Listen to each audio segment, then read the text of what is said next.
astaghfirullah min qalbi al-amilan wa la hawla wa la quwwata illa billahi al-'aliyyil 'azim. إلى حضرة النبي المصطفى رسول الله صلى الله عليه وسلم وعلى آله وصحبه الكرام الأولياء والشهداء والصالحين من قطب الأولياء والرحمة الأئمة المجتهدين ومقلدين في الدين والعلماء العاملين وجد أجدهم من ذرية أبينا وأمنا وجد أجدهم من ذرية زوجتنا النبي آدم عليه الصلاة والسلام نجا من شيخنا ولمعلمنا ولمن علمنا ولأخلفنا وهدنا ولمن له علينا قد صلح وأخوه وغفر اللهم لنا درجاتهم في الجنة وينفعنا بأسرارهم وأنوارهم وعلومهم ونفعهم في الدنيا والدنيا والآخرة وإلى حضرة النبي المصطفى رسول الله صلى الله عليه وسلم الفاتحة. أعوذ بالله من الشيطان الرجيم. بسم الله الرحمن الرحيم. الحمد لله رب العالمين الرحمن الرحيم مالك يوم الدين إياك نعبد وإياك نستعين اهدنا الصراط المستقيم صراط الذين أنعمت عليهم غير المغضوب عليهم ولا الضالين آمين. أعوذ بالله من الشيطان الرجيم. بسم الله الرحمن الرحيم. السلام عليكم ورحمة الله وبركاته. الحمد لله والصلاة والسلام على رسول الله سيدنا ومولانا محمد بن عبد الله وعلى آله وصحبه ومن تبعه إلى يوم القيامة أما بعد فإن أصدق الحديث كتاب الله وخير الهدي هدي محمد صلى الله عليه وسلم ومحدثة الأمور بدعة وكل بدعة ضلالة وكل ضلالة في النار. سبحانك لا علم لنا إلا ما علمتنا إنك أنت العليم الحكيم ولا حول ولا قوة إلا بالله العلي العظيم.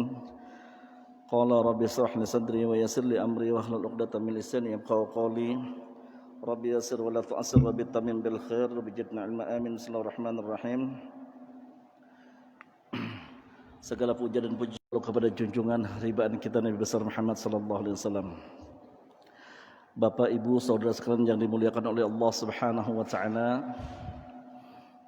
Alhamdulillah kita pun hari ini dapat berkumpul kembali dalam suatu majelis berkah di masjid tercinta kita dalam acara pembacaan hadis-hadis baginda Rasulullah sallallahu alaihi wasallam yang termaktub di dalam kitab Tajridus Sharih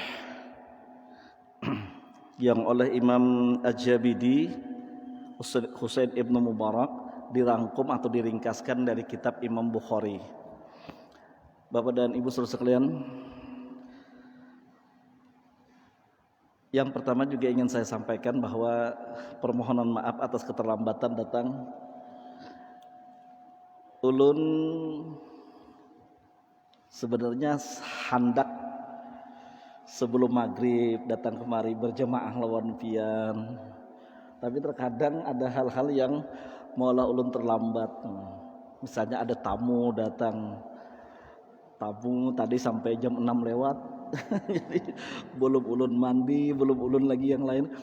Tapi walhasil mudah-mudahan acara kita tetap diisi walaupun ulun terlambat. Dan mudah-mudahan jikalau nanti ada ulun waktu luang dan dapat lebih cepat hadir, ulun akan berusaha untuk lebih cepat hadir. Baik. Hal berikutnya, marilah kita mulai pertemuan kita ini dengan niatan kita dan lafaz kita. Bismillahirrahmanirrahim. Nawaitu an a'tikafa fi hadzal masjid sunnatan lillahi ta'ala. Dalam hati kita sahaja aku beriktikaf di masjid ini sunnah karena Allah Ta'ala. Bapak dan Ibu saudara sekalian yang dimuliakan oleh Allah Subhanahu wa taala, kita masih berada pada bab tentang perang Badar atau keadaan atau hal-hal yang berkaitan dengan perang Badar, di mana pengorbanan para sahabat Nabi sallallahu alaihi wasallam itu sangat menakjubkan sekali. Dan sekiranya itu dibandingkan dengan diri kita, mungkin kita kada pernah akan sanggup. Sebagaimana hadis yang terdahulu, seorang sahabat itu menanyakan bagaimana dengan keadaan orang-orang yang hadir pada ketika perang Badar. Sahabat yang lain menjawab, mereka adalah orang-orang yang berani dan orang-orang yang betul-betul beriman kepada Allah Subhanahu wa taala. Kenapa yang demikian? Hal itu sangat berdasar. Coba kita bayangkan, dalam perang Badar, musuh 3.000, kita 300. 310 musuh ribuan. Perbandingan paling tidak 10:1. Ya kalau kita yang 10, kita 1 orang 10. Nah, dalam bahasa kita nih berangkat ke medan perang ini mati konyol nih. Satu orang aja kita berhadapan dengan senjata belum tentu kita menang. Bayangkan kalau 10 Tapi dengan teguhnya, dengan jiwa besarnya, dengan keyakinannya dan pengharapan terhadap ridha Allah Subhanahu wa taala, para sahabat dengan gagah berani tidak ada gentar sedikit pun maju ke medan perang. Bahkan mereka itu berdahuluan berada di pada sop-sop depan. Kira-kira kalau kita memang didakwakan untuk berperang, ulun akan berada di barisan garda terdepan atau garda belakang. Gitu. Dikira garda depan, tahu-tahu aja kita berada pada garda belakang. Munnya kawa ulun di tim penyedia konsumsi aja. Di belakang semua sekali bermasak aja, orang nang berperang. Masya Allah tabarakallah, dengan para sahabat dengan gagah beraninya. Hadis yang berikutnya di sini diceritakan pada hadis ke 1605. Wa qala an Ibnu Abbas radhiyallahu anhuma qala an-nabiy sallallahu alaihi wasallam yaum badrin hada Jibril akhidum bi ra'si firasihi alaihi adatul harb. Qala Rasulullah SAW. Dari Sayyidina Abdullah bin Abbas radhiyallahu anhuma, yang mudah-mudahan Allah meridai Abdullah dan Sayyidina Abbas, beliau berkata, Rasulullah SAW bersabda, hari ini atau perang Badar pada saat ini, alaihi adatul harb, dan dia pun memegang atau mempunyai peralatan-peralatan perang. Dalam hadis lain disebutkan, saat ketika dengan peperangan Badar, Abdullah bin Mas'ud melihat seorang sahabat Nabi yang bernama Jubair bin Awam itu berperang dengan gagahnya. Dan pada waktu itu Sayyidina Jabir bin Awam dengan gagahnya, dengan jubah yang beliau persiapkan, dengan surban yang melilit kuning, berwarna kuning asfar, dia gagah berani untuk memasuki medan pertempuran. Dan beliau bertempur dengan semangat yang sangat tinggi. Melihat Sayyidina Abdullah bin Mas'ud, Masya Allah, hebat sekali Sayyidina Jabir bin Awam. Tiba-tiba ada seorang lagi yang sangat mirip, ya Rasulullah, bukankah Sayyidina Jabir bin Awam dalam medan pertempuran, hada Jibril, ini adalah malaikat Jibril, yang dia mengambil rupa kegagahan daripada Sayyidina Jubair bin Awam dalam rupa Sayyidina Jabir bin Awam. Malaikat Jibril menyerupa jadi manusia, ikut berperang. Dan hadis ini menyatakan hada Jibril, ini malaikat Jibril yang memegang kendali pada kepala kuda sambil memegang alat tempur daripada peperangan Badar tersebut. Masya Allah tabarakallah, perangnya Rasulullah diikuti dengan para malaikat. Itu namanya perang sucinya Rasulullah SAW. Jadi sangat-sangat menggembirakan ketika dengan kam min fi'atin ghalabat katsiratan biiznillah. Berapa banyak jumlah yang kecil notabene tidak akan mungkin dapat mengalahkan jumlah yang besar, tapi kehendak Allah dapat kalahkan jumlah yang besar. Di mana jumlah kafir Quraisy pada ketika itu merupakan tentara gabungan daripada beberapa kafilah atau bani. Bersatu mereka lebih daripada 3.000 hitungannya melawan daripada pasukan muslim yang notabene cuma 310 orang. Ternyata dimenangkan oleh umat Islam. Itulah awal-awal kejayaan daripada umat Islam, yang seluruh sahabat yang 310 itu tercatat sebagai orang-orang syahid bil badar, orang-orang yang mendapat kabar gembira dengan surganya Allah Subhanahu wa taala. Baik. Ada kejadian di perang Badar itu yang sangat-sangat menakjubkan pada hadis 1606. Wa qala an Jubair ibnu Awam radhiyallahu an qala laqitu yawma badrin Ubaidah bin Sa'id ibn al-As huwa mudajjaj la yura minhu illa ainah wa huwa yakna Abu Zatil Qarash. Dari Sayyidina Jubair bin Awam radhiyallahu an, kata beliau, pada perang Badar waktu dulu. Nah, sini bercerita, ujar Sayyidina Jubair bin Awam, dulu perang Badar aku bertemu dengan seorang yang bernama Ubaidah bin Sa'ad bin Aus. Dia lalu mencari referensi yang lain, ternyata Ubaidah bin Sa'ad ini seorang yang sangat ahli dalam perang, tapi dia orang kafir Quraisy. seorang pemuda yang sangat sekali hebat dalam pertempuran pedangnya, dan dia tidak bisa dilukai. Kebalkah? Bukan kebal. Dari ujung kakinya sampai kepalanya itu dilindungi dengan pakaian besi. Jadi kalau ditembus nih, panah, mental, pedang menyabet kada bisa, tombak kada bisa. Ini kayak apa dikalahkan?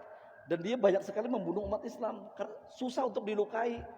Nah, kata Sayyidina Zubair bin Awam, wahwa yukna Abu Zatul Qarash, dia diberi gelar orang dengan Abu Zatul Qarash. Faqala ana Abu Zatul Qarash. Jadi dia bahkan berkata dengan sombongnya, ini aku Abu Zatul Qarash, seorang yang sangat hebat dalam pertempuran. Yuk, siapa yang berani maju silakan. Kemudian fahamaltu alaihi bil anazah. Dalam hadis yang lain disebutkan siapa yang berani menghadapi itu, Sayyidina Zubair bin Awam menawarkan diri kepada Rasulullah untuk menghadapi si Ubadah ibnu Sa'id ibn al-Asadi. Jadi Sayyidina Zubair bin Awam maju beliau ke medan perang menghadapi orang yang perlengkapan perangnya itu sangat rapi dari ujung kepala sampai ke ujung kaki, terlindung pakaian besi. Lalu Sayyidina Zubair bin Awam dia memegang tongkat atau tombak pendek, anazah. Anazah itu tombak pendek yang ujungnya itu bercabang dua. Bisalah kita bahasakan dengan trisula. Trisula itu kan tiga matanya, ini dua aja. Tombak yang ujungnya itu ada dua mata kayak itu. Nah, yuk sambatan kita tombak apa itu? Tombak pendek, ujungnya matanya dua. Ya kayak itulah bahasanya. Bahasa apanya lu pada tahu. Kalau trisula itu kan tiga mata, itu yang tiga buting itu. Ada ini dua aja matanya. Sayyidina apa namanya? Trisula ya. Duisula lah, mungkin duisula ya.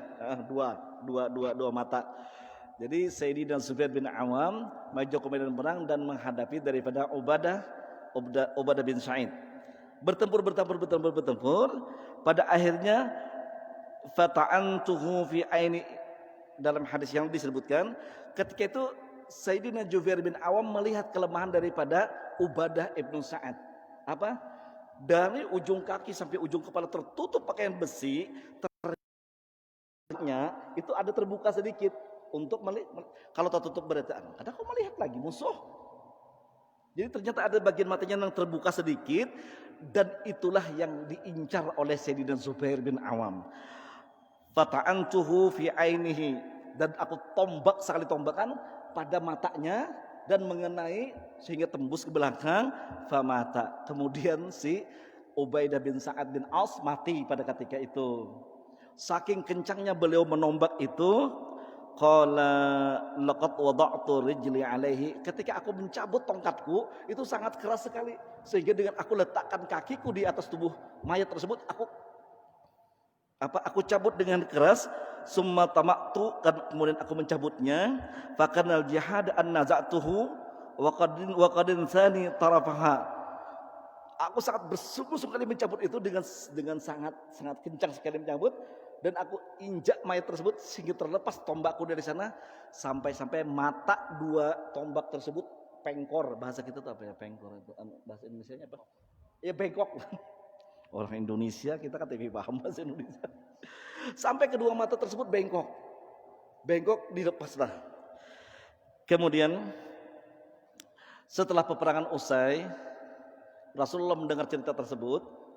Fasa'allaha, Rasulullah meminta tombak tersebut daripada Sayyidina Zubair bin Awam. Zubair, sini tongkatnya aku yang pegang. Kemudian apa? Fa'atahu iya. Lalu oleh Sayyidina Zubair bin Awam diserahkan, disimpan oleh baginda Rasulullah SAW. Ada apa dengan tongkat beliau kok disimpan oleh Rasulullah SAW? Kemudian falamma qubida Rasulullah SAW akhadaha. Ketika Rasulullah SAW wafat, beliau cari tongkat tersebut dan beliau ambil. Sebelumnya Zubair bin Awam merupakan sepupu daripada Rasulullah SAW. Bapak beliau Awam dan mama beliau adalah Hafsah dari Bani Quraisy. Ibu beliau itu ponakan oleh Sayyidatuna Khadijatul Kubra. Dan ibu beliau itu adalah ibu Zubair bin Awam itu adalah saudara daripada bapak Rasulullah SAW Abdullah bin Abdul Muthalib. Jadi mamanya daripada Zubair atau istri daripada Sayyidina Awam itu adalah acil daripada Rasulullah sallallahu alaihi wasallam. Jadi Rasulullah statusnya sepupu lawan Sayyidina Jubair. Jadi ketika Jubair itu, nah tongkat itu diminta oleh Rasulullah SAW. Saat ketika Rasulullah baginda Rasulullah SAW wafat, diambil oleh beliau tongkat itu lagi. Nah diambil tongkat itu, kemudian beliau hendak menyimpannya. Summa talabaha Abu Bakrin fa'atahu iyyah. Lalu Sayyidina Abu Bakar ternyata meminta lagi tongkat tersebut. Kekhalifahan dipegang oleh Rasulullah wafat. Kemudian kekhalifahan, ringkas cerita, khalifah dipegang daripada Sayyidina Abu Bakar Siddiq radhiyallahu an. Oleh Sayyidina Abu Bakar, wahai Zubair bin Awam, tongkat tersebut aku mintanya, aku pemegangnya. Kemudian disimpan oleh Sayyidina Abu Bakar. Falamma qubida Abu Bakar sa'alaha iyyah. Umar fa'atahu iyyah. Kemudian setelah Sayyidina Abu Bakar dari beberapa tahun kepemimpinan Sayyidina Abu Bakar, meninggal Sayyidina Abu Bakar, tombak tersebut diminta lagi oleh Sayyidina Umar ibn Khattab radhiyallahu anhu atau khalifah yang kedua, disimpan lagi oleh Sayyidina Umar. Hebat tongkatnya ini memang ya. Ini Rasulullah pertama menyimpannya, kemudian Sayyidina Abu Bakar, kemudian Sayyidina Umar bin radhiyallahu anhuma. Cukup sampai di situ. Ketika Sayyidina Umar ibn Khattab radhiyallahu anhu wafat, falamma qubida Umar akhadaha summa talabah Utsman minhu fa'atahu iyyah. Ternyata dengan Sayyidina Utsman Ibnu Affan pun meminta lagi dengan Sayyidina Zubair bin Awam, wahai Sayyidina Zubair, itu tongkat saya pinjam lagi, saya yang menyimpannya. Sayyidina Utsman pun menyimpan tongkat tersebut. Wah, ini benar-benar tongkat yang ini punya suatu keajaiban.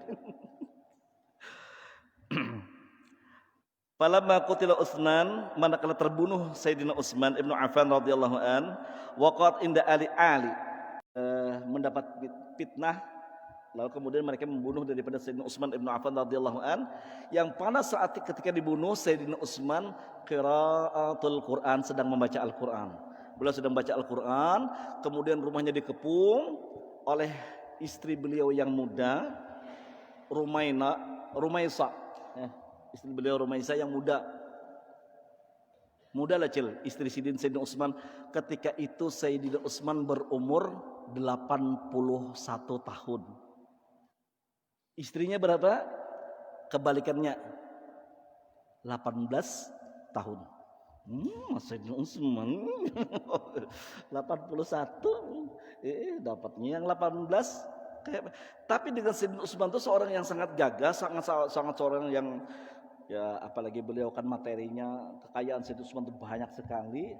Ya kan bahasa orang kita nih memang orang sugih itu kada kelihatan Tuhannya. Kira-kira kan seperti itu. Rumaisa, kecintaan beliau kepada Sayyidina Utsman ketika itu pian ulun membaca nostalgianya bagaimana kecintaan seorang Rumaisa dengan Sayyidina Utsman bin Affan radhiyallahu anhu. Ulun cilai menangis pian titik baju mata, Masya Allah, tabarakallah. Ada ternyata perempuan mencintai seorang laki-laki yang notabene kalau diolah kaisidin. Ternyata kecintaan beliau itu melebihi kecintaan seorang biasa. Bukan pada harta, bahkan kalau hartanya kan Sayyidina Utsman terancam dibunuh, biar aja gin lakas dapat warisan. Kan itu kalau hartanya. Tapi dia membela dengan jiwa dan raganya, melindungi Sayyidina Utsman, bahkan beliau terluka. Putus seluruh jari-jari tangannya karena melindungi Sayyidina Utsman Ibnu Affan radhiyallahu anhu. Jadi saat ketika Sayyidina Umar qiraatul Quran, pengkhianat itu dapat menembus masuk ke rumah Sayyidina Utsman, istri beliau Rumaisa dengan kecantikan pada waktu yang sangat tersohor, bahkan seorang Muawiyah itu sangat tertarik. Dia anak seorang kepala suku Rumaisa. Ketika beliau mendampingi Sayyidina Utsman dan beliau mendapatkan seorang putri anak perempuan yang masih digendong, masih bayi. Ketika pengkhianat masuk Sayyidina Utsman dalam keadaan membaca Quran, dan ada salah seorang pengkhianat tersebut mendebaskan pedangnya tapi tidak kena. Rumaisa sengaja membuka daripada niqabnya ataupun daripada penutup kepalanya supaya dengan harapan musuh-musuh itu tertegun dengan kecantikannya. Jadi kada sampai membunuh Sayyidina Utsman. Sampai Sayyidina Umar berkata, wahai istriku, sungguh penutupan auratmu itu lebih berharga daripada nyawaku. Nah, itu cilai. Jadi Sayyidina Umar, simpan kecantikanmu, jangan sampai terlihat orang. Sungguh nyawaku tidak ada bandingnya dengan itu. Nah, jadi pun sayang lawan laki, tutup aurat kita. Yang lalu Rumaisa anak itu seorang perempuan yang cantik yang sangat muda sekali. Kalau beliau nikah pada umur 18 berarti beranak satu berarti baru 19 tahun. Melindungi Sayyidina Utsman. Kemudian tebasan yang kedua daripadanya, Rumaisa kada dapat lagi melepaskan Sayyidina Utsman daripada tebasan pedang tersebut, sehingga beliau korbankan tangannya untuk memegang pedang yang ditebas hingga putuslah ke-10 jari daripada Sayyidatuna Rumaisa. Putus pagat tangannya sampai dengan Sayyidina Utsman qatalahu, dipenggal kepala daripada Sayyidina Utsman, ditebas. Rumaisa pun sangat sedih sekali, suami tercinta meninggal dunia. Ringkas cerita, Rumaisa menghadap setelah itu kekuasaan dipegang oleh Muawiyah pada sengketa tersebut antara Sayyidina Ali, Sayyidatuna Aisyah dan Muawiyah, dan melapor kepada Sayyidina Muawiyah tentang keadilan orang-orang yang membunuh suaminya, minta ditegakkan keadilan. Ternyata Muawiyah tertarik dengan Rumaisa dan bahkan niatnya untuk meminang daripada Rumaisa. Seorang Rumaisa itu, wahai Sayyidina Muawiyah, kenapa jadi Ika malah tertarik dengan aku dan ingin meminang aku? Sungguh engkau seorang perempuan yang sangat indah sekali, dan itu sudah diakui oleh para periwayat. Beliau mempunyai gigi sari yang sangat indah. Gigi sari itu apa? Gigi depan ini sangat indah sekali dan gigi itu sangat bersih sekali. Terkenal kecantikan Sayyidatuna Rumaisa. Kemudian oleh beliau, kalau dengan ini yang membuatmu tertarik kepadaku, cukup kecantikan dan jiwaku untuk Sayyidina Utsman bin Affan atau suamiku. Kemudian beliau ambil batu dan beliau patahkan seluruh gigi-giginya yang cantik tadi, demi supaya cintanya hanya untuk suaminya Sayyidina Utsman bin Affan. Ulun meneteskan air mata pian mendengarkan percintaan seorang Rumaisa dengan Sayyidina Utsman bin Affan radhiyallahu an. Sebegitu indahnya percintaan seorang sahabat Nabi dengan para istrinya. Ya Allah ya Karim ya Arhamar Rahimin. Ini bercerita apa ulun ini? Ini belajar tentang hadis kan, bercerita tentang, tapi itu riwayat daripada sahabat Nabi sallallahu alaihi wasallam. Kemudian setelah meninggal daripada Sayyidina Ali karamallahu wajhah, itu patalabaha, lalu dituntutlah atau diambil sidin kembali tongkat tersebut bukan lagi oleh Sayyidina Zubair bin Awam, karena pada masa Sayyidina Ali, Sayyidina Zubair bin Awam itu meninggal dunia dalam satu peperangan atau dalam satu keadaan. Jadi dipegang kembali tongkat tersebut, diambil oleh Abdullah bin Zubair bin Awam atau anak daripada beliau, Abdullah. Kemudian fakanat indahu hatta qutila, Sayyidina Abdullah bin Zubair itu memegang tongkat itu sampai beliau meninggal dunia. Dan setelah itu kada tahu. Ulun mencari beberapa sumber tentang apa sih tongkat itu, kayak itu nih. Ternyata ulun kada dapat referensinya. Itu tongkat itu di mana akhirnya, dan tongkat itu apa sih sebenarnya sehingga dipegang oleh Rasulullah. Wafat Rasulullah dipegang Sayyidina Abu Bakar radhiyallahu an. Wafat Sayyidina Abu Bakar dipegang oleh Sayyidina Umar bin Khattab radhiyallahu an. Meninggal Sayyidina Umar dipegang lagi oleh Sayyidina Utsman bin Affan, dan seluruh sahabat sampai ke Sayyidina Ali memegang tongkat tersebut. Berarti kan ada sesuatu dengan tongkat tersebut. Apakah itu dengan lambang suatu kejayaan atau bagaimana, wallahu a'lam. Ulun kada dapat referensi, bahkan beberapa kali ulun menggoogle atau googling mencari di mana itu apa tongkat itu, ternyata tidak ada riwayat lagi tongkat setelah itu. Jadi informasi itu putus sampai di situ aja. Ibnu Zubair, jadi pada ketika itu kan mengambil tongkat kepada Sayyidina Ali. Jadi dalam riwayat yang lain, ketika pertikaian atau waqatul Jamal, terjadi perselisihan antara Sayyidina Ali, kubu Sayyidina Ali dengan kubu Sayyidina Aisyah radhiyallahu an, bahkan dengan Sayyidina Muawiyah, terjadi perebutan kekuasaan Islam. Dan pada ketika itu Abdullah bin Zubair bin Awam pada posisi yang lain, bukan pada posisi atau pendukung daripada Sayyidina Ali. Ketika beliau menyerbu ke Irak atau daerah Basrah, beliau mendapatkan dengan Sayyidina Ali. Kemudian Sayyidina Ali mengingatkan bahwa memang pada suatu ketika Sayyidina waktu berada di Madinah semasa hidupnya Rasulullah, Abdullah bin Zubair bin Awam itu pernah diminta Rasulullah kesaksian. Wahai Abdullah bin Zubair, bagaimana engkau dengan Sayyidina Ali? Apakah engkau mencintai Sayyidina Ali? Sayyidina Abdullah bin Zubair bin Awam berkata, sungguh ya Rasulullah, ulun tidak akan bisa tidak mencintai orang yang engkau kasihi, seorang menantumu, seorang ayah daripada cucu-cucumu yang kamu cintai, dan seorang keturunan daripada keluargamu daripada Sayyidina Ali. Ulun akan mencintainya ya Rasulullah. peganglah daripada janjimu untuk mencintai. Hal itu ternyata diingatkan oleh Sayyidina Ali, wahai Abdullah bin Zubair, dia seorang pemuda yang gagah berani dan seorang yang sangat lihai dalam pertempuran medan perang. Sehingga dengan Sayyidina Ali ketika bertemu dengan Abdullah bin Zubair, diingatkan, wahai Zubair, ingatkah engkau ketika engkau memberikan kesaksian kecintaanmu kepadaku, jawab Sayyidina Ali di hadapan Rasulullah SAW. Wahai Sayyidina Ali, benar, aku masih ingat hal tersebut. Kata Abdullah bin Zubair, engkau saat ini berada kubu yang salah. Dalam satu riwayat dikatakan Abdullah bin Zubair berada pada kubu Muawiyah. Akhirnya beliau meninggalkan dan tidak ikut kubu mana-mana. Dan setelah mengambil tongkat tersebut, beliau pun sudah hidup sebagai masyarakat biasa. Kada mengharungi lagi tentang peperangan dan mengikuti politik pada waktu itu. Itulah dengan Abdullah bin Zubair bin Awam. Taib. Berikutnya hadis yang ke-167.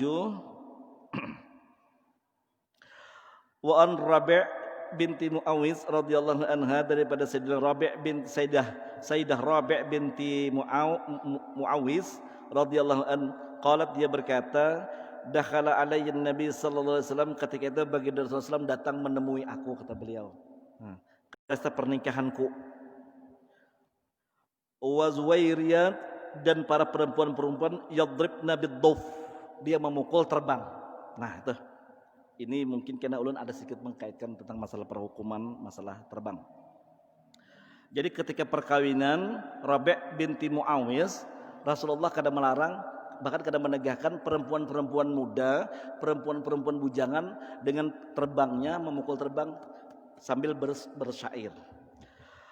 Yandukna min qutila min abai yaumi badrin, mereka memuji-muji tentang para bapak-bapak mereka atau orang-orang tua mereka yang syahid, yang gugur di medan pertempuran di perang Badar. Mereka memuji-muji hal tersebut.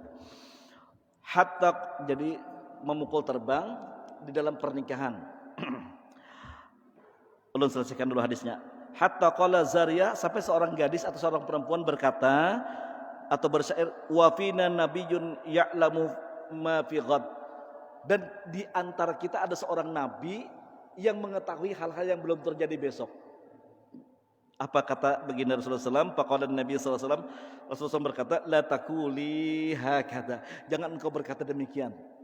Maksudnya jangan engkau katakan bahwa aku adalah orang yang mengetahui apa yang terjadi besok. Jangan katakan itu. Wa quli ma kunti taqulin, dan engkau katakan atau engkaulah bacalah syair-syair yang telah kamu baca daripada pujian-pujian terhadap orang-orang yang syahid pada perang Badar. Taib. Di situ Rasulullah kadang mau minta dipuji berlebihan. Meskipun dengan khususiat yang Allah berikan kepada Rasulullah SAW, Rasulullah mempunyai kelebihan. Allah beritahukan apa yang terjadi di kemudian hari. Bahkan sebelum hijrahnya kaum muslimin ke Madinah, Rasulullah sudah diberitahukan. Kapan itu diberitahukan? Pada tahun kedua setelah hijrah. Rasulullah di-Isra' dan Mi'rajkan oleh Allah Subhanahu wa taala. Dan Rasulullah di sana itu kan berangkat dengan malaikat Jibril. Dalam hadis tersebut, fantalaqa hatta jaa bi ardi dzatin nakhl, sampai di suatu tempat yang banyak tanaman kurmanya. Lalu faqala, malaikat Jibril berkata, inzil fasalliha huna ya Rasulullah, turun pian, salat pian di sini ya Rasulullah. Lalu Rasulullah turun dan salat 2 rakaat di sana, salat mutlak, salat 2 rakaat. Setelah selesai Rasulullah fantalaqa, keduanya berangkat lagi. Lalu malaikat Jibril bertanya kepada Rasulullah SAW, atadri aida sholaita ya Rasulullah, pian tahu deh di mana pian dari salat ya Rasulullah? La tusalli fi Thaibah, pian dari sembahyang di Thaibah. Thaibah nama lain daripada Madinah. Wa ilaihal muhajirun, nanti kesanalah para orang-orang Islam atau sahabat-sahabat pian berhijrah nantinya. Tapi Rasulullah kada pernah ketika para sahabat hendak berhijrah, "Weh sahabatku, hijrah ke Madinah, aku sudah dapat." Kada pernah Rasulullah ungkapkan itu.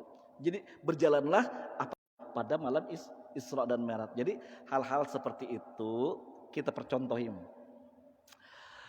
Kita jangan pernah berkata, "Bah, ini kira-kira dan kebetulan kira-kira kita tepat." Siapa lo udah mau pander nih? Nah, jangan pernah kita berkata orang yang mengetahui apa yang terjadi besok hari, jangan sampai. Apalagi kita dijadikan orang peramal. Guru, kira-kira menurut pian besok ini hujan lah guru aja. Datang di mana guru tahu? Malaikat jangan tahu bahwa apa yang terjadi besok, hanya Allah Subhanahu wa taala yang tahu tentang takdir kemudian. Malaikat Jibril jangan tahu. Hujan atau kada betak non guru. Jadi jar guru kalau dilihat-lihat hari ini muru pang hari ini hujan pang disiden. Kira-kira besok bisa kalau hujan juga disiden. Disiden kira-kira. Mun sudah tanggung hujan-hujan apa aja aku jadi hujan juga kalau jadi makanya jadi kira-kira juga kada pasti juga kada pasti berkata aku kalau memadang jadi jangan pernah kita berkata sesuatu akan terjadi besok hari sesuai dengan apa yang kita katakan. Kalaupun terjadi itu adalah muwafaqah, hanya keserasian ketika kita menebak sesuatu itu kebetulan tepat. Jangan berbangga dengan hal yang itu, atau kita akan prediksi orang lain. Jangan pernah meramal, itu gawean dukun bukan gawean kita. Jadi orang Islam percayakan seluruh takdirnya kepada Allah. Apa yang terjadi besok itu hanya kepada Allah. Kita apa tugas kita? La haula wala quwata illa billah, tidak ada upaya kita kecuali Allah, dan serahkanlah kepada Allah seluruh perkara kita. Maknanya tawakal. Apa yang terjadi besok kita hanya serahkan kepada Allah Subhanahu wa taala. Tapi ikhtiar kita akan mencari jalan yang terbaik dalam kehidupan. Lalu di sini hadis ini menjelaskan ketika perkawinan ini dipukul terbang, dipukul terbang. Jadi dalam hadis yang lain itu Rasulullah SAW a'lanun nikah, Rasulullah SAW umumkan perkawinan seseorang, umumkan wadribu 'alaiha biddufuf, walaupun kalian memukul terbang. Memukul terbang besair dalam hal pernikahan tersebut. Baik, silahkan umumkan. Tapi kita kebablasan disuruh berterbang itu untuk memuji misalnya hadra, memuji Rasulullah, membaca syair. Ini kita kada. Hakun je pian menyewa orang nang setengah telanjang pakaiannya apa nang itu tuh. Nang kayak piano tuh apa? Organ. Nah, ulut bukannya kada tahu tapi kada ingat organ. Hakun mengingat organ tunggal bukan urat ketika itu. Tolong ketika pian mengadakan nang namanya walimatul urus itu pian mendapat pahala sunat. Merayakan perkawinan itu disuruh dalam Islam, dianjurkan. A'ladun nikah, silakan umumkan perkawinan, gembakkan perkawinan supaya tahu pulan bin pulan dengan pulanah binti pulan itu sudah menikah. Jadi jangan diganggu lagi. Itu fungsinya i'lanun nikah, umumkan perkawinan supaya orang tahu dia sudah berpasangan. Tapi jangan kebablasan dalam walimatul urusnya sehingga dengan kita bakaraoke apalagi disediakan minuman keras dan segala macam, naudzubillah. Pada ketika itu walimatul urus bukan lagi menjadi sunnah tapi menjadi bala bagi kita. Dan bagi seorang seperti ulun kadang-kadang bisa aja kada datang. Pernah ulun dalam suatu ketika datang undangan, datang lawan bini dang mah kita bulik yuk, kita kelain aja, sudah. Karena anak melewat itu kadang ngalih jadi bulik.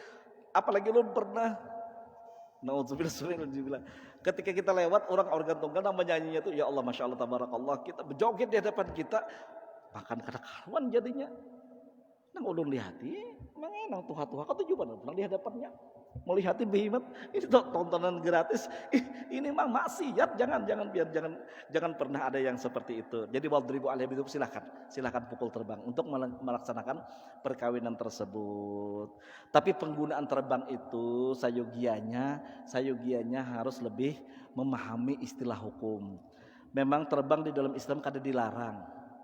Terbang termasuk maulid kada dilarang dalam Islam. Cuma kalau bisa ulun sarankan kalau kayak kita misalnya kan sebentar lagi bulan maulid nih.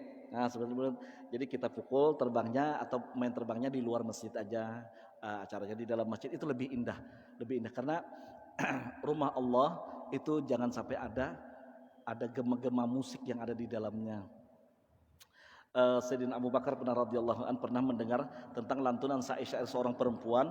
Sayyidina Abu Bakar berkata, sungguh telah masuk ayat-ayat syaitan ke dalam rumahnya Rasulullah SAW. Itu ungkapan daripada Sayyidina Abu Bakar radhiyallahu anhu. Jadi jangan ada hal yang itu kalau memang tradisinya kita tuh wallah ulun kada obat campur dalam hal itu. Coba sekedar menyampaikan bahwa terbang itu kada dilarang. Cuma ada hadisnya marfu' wallahu alam. Tapi ulun kada sampai hati menyampaikan ini. Sudah cukup daripada jadi fitnah kada usah. Hadisnya marfu dan bisa menjadi hujah dan dalil, tapi ulun kada akan sampaikan. Sangat riskan karena di tempat kita terbang itu sangat membudaya sekali dan ulun termasuk orang yang katuju mendengarkan syair-syair pujian terhadap Rasulullah itu diiringi dengan terbang. Cuma penempatannya kalau bisa jangan di dalam rumah Allah Subhanahu wa taala. Soalnya sekurang-kurang hukum daripada Imam Abu Hanifah, Nu'man Ibnu Tsabit itu menyatakan boleh dilaksanakan tapi tidak mengganggu orang yang sedang sholat, orang yang qiraatul Quran, orang yang i'tikaf dan tidak mencederai bangunan masjid dan tidak dengan segala macam persyaratan beliau itu seolah-olah beliau melarang juga jadi dalam masjid. Itu Imam Abu Hanifah sekurang-kurang dalam penerapan hukum masalah itu. Jadi kalau Imam Syafi'i radhiyallahu anhu silahkan cari referensinya. Bagaimana dengan Imam Syafi'i radhiyallahu anhu membolehkan atau tidak? Wallahu alam. Apa yang ulun sampaikan itu insyaallah ada punya dalil tersebut.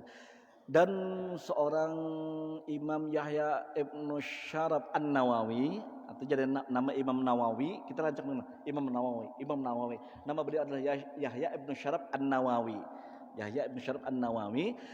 Jadi beliau pun mengungkapkan tentang masalah terbang itu ada sendiri fatwa beliau. Jadi bijaklah kita dalam menentukan hukum dan jangan sampai kita salah langkah, karena salah langkah dalam hukum mengakibatkan kita berada pada suatu hal pengada-ngadaan dalam ibadah. Jadi bukan ulun tokoh yang keras ini kada. Silakan kalau merupakan adat itu juga silakan, tapi ulun juga kada berani memastikan itu. Cuma kalau himbauan ulun ya kita adakan panggung tersendiri misalnya dengan tempat tersendiri, tapi bukan di dalam indukan masjid, tapi itu. Dan mudah-mudahan sudah isang. Padahal lu hendak menuliskan lagi menghadis tapi waktunya malah sampai di mana tadi? Sampai wala takulin nama kunta takulin semua. Ini hadisnya pendek. Ini hadisnya pendek, satu hadis penutup. Jadi kita qomat langsung salat aja lagi lah. Hadisnya sangat pendek sekali. Wa qala an Abi Talhah radhiyallahu an, daripada Sayyidina Abi Talhah radhiyallahu an, wa kana syahidan Badran, dan beliau adalah salah seorang yang ikut serta dalam peperangan Badar. Ma'a Rasulullah sallallahu alaihi wasallam, beserta dengan baginda Rasulullah sallallahu alaihi wasallam, annahu sesungguhnya beliau qala berkata. Rasulullah SAW bersabda, la tadkhulul malaikata baitan fihi qalbun wala suratun. Tidak masuk ke dalam rumah seseorang malaikat di situ maksudnya malaikatur rahmah, malaikat rahmat. Malaikat rahmat kada masuk ke rumah seseorang jika di rumah tersebut atau di pekarangan rumah tersebut memelihara anjing. Jadi kada mau masuk malaikat. Jadi ada pertanyaan, bagaimana wahai guru jikalau bukan anjingnya tapi gambar anjingnya, wala suar jisidin jisy. Walaupun gambar anjing sekalipun jangan ada di rumah kita. Bahkan di dalam hadis yang lain, la yadkhulul malaikata baitanul khamr. Tidak masuk ke dalam rumah jika ada di dalam rumah tersebut menyimpan malaikat, maksudnya tidak masuk ke rumah seseorang, malaikat rahmat, jika di rumah tersebut menyimpan al-khamr, minuman keras. Lalu lu pernah bertanya luar saya, fakaifa bil botolnya gimana? Bahkan dengan botol kaca sekalipun jangan ada di rumah. Fa'innahu asarul maksiyah, karena botol itu bekas daripada tempat maksiat di sini. Jangan. Nah, itu keras banget bang saya lah. Tapi kan itu je kada najis. Taib, itu kada najis. Jadi hendak memakai silahkan. Tapi Syekh Ulun, waktu Syekh Nuruddin Marbu di sini, khamar tidak akan membuat malaikat masuk di dalam rumah. Bahkan dengan benda tempat bekas sekalipun daripada kemaksiatan, kayak botolnya, kalau bisa jangan disimpan di rumah di sini. Karena itu bekas daripada maksiat atau tempat daripada kemaksiatan. Jadi wala suar di sini bilang digambarkan, dan tidak pula gambar ataupun patung. Yang pun perhatikan, lihatlah daripada mainan-mainan anak kita tuh menyerupai patung, atau kalau ada kayak mainan patung apa segala macam, itu tolong dimusnahkan. Kalau kada dibolongi di belakangnya, yang sekira-kiranya kalau itu dihidupkan tidak akan pernah hidup. Itu dibolongkan, ada hukum di fikih menyatakan dibolongi atau dirusak bagiannya pada ketika itu dihidupkan, karena mau hidup istilahnya itu kalau diberikan ruh pun kada akan hidup karena dibolongi daripada patung tersebut. Jadi perhatikanlah, kalau rumah kita kada kemasukan malaikat rahmat, kada ada lagi keberkahan di dalam rumah tangga kita. Jadi salah satu caranya kita mengintrospeksi keadaan rumah tangga kita, kok kenapa kacau, kenapa rumah tangga kita berantakan dan segala macam. Mungkin salah satunya kita menyimpan atau menaruh benda-benda yang sesungguhnya itu maksiat kepada Allah. Misalnya kita menaruh minuman keras, atau kita menaruh gambar-gambar yang dinotabenkan Kadang masuk malaikat seperti gambar-gambar anjing, apalagi gambar-gambar porno yang dari almanak itu yang 90% telanjang, tinggal 10%-nya aja lagi yang menutupi. Nah itu jangan sampai kita hilangkan. Bahkan dengan tolong kalau ada yang sifatnya pornografi, VCD dan segala macam itu dibuang dari rumah kita, bakar semuanya itu, jangan ada di rumah kita. Supaya apa kita tujuan kita? Ya dukhulul malaikat, dimasuki oleh malaikat rumah kita dengan keberkahannya. Mudah-mudahan apa yang saya sampaikan bermanfaat. Mohon maaf jika ada perkataan ataupun pendapat yang tidak seirama dan menyinggung perasaan pian. Ulun ampun ridho dan maaf lawan pian. Walikulli dalil, bagi setiap orang itu mempunyai dalil dan pegangan. Namun perbedaan itu jangan menjadikan kita berbeda majelis ataupun berbeda pendapat, jangan menjadikan jurang pemisah di antara kita. Itu yang dapat saya sampaikan pada pertemuan ini. Mudah-mudahan mendapatkan hidayah petunjuk daripada Allah Subhanahu wa taala. Mudah-mudahan berkah pertemuan kita hari ini. Mudah-mudahan Allah Subhanahu wa taala menjadikan keluarga kita yang sakinah mawaddah warahmah, memberikan kesehatan kepada kita, istri kita, anak-anak dan keturunan kita, menjauhkan kita daripada bala musibah dan melimpahkan rezeki yang berlimpah ruah dengan rezeki yang halal dan yang thayyib. Mudah-mudahan Allah Subhanahu wa taala mematikan kita, istri dan anak kita dalam keadaan husnul khatimah, menjadi umat Rasulullah SAW, mendapatkan syafaat Rasulullah SAW di akhirat nanti, serta berkumpul dengan baginda Rasulullah SAW di dalam surganya yang penuh dengan kenikmatan, dan para sahabat-sahabatnya dan aulia wa syuhada wa sholihin. Wassalamualaikum warahmatullahi wabarakatuh.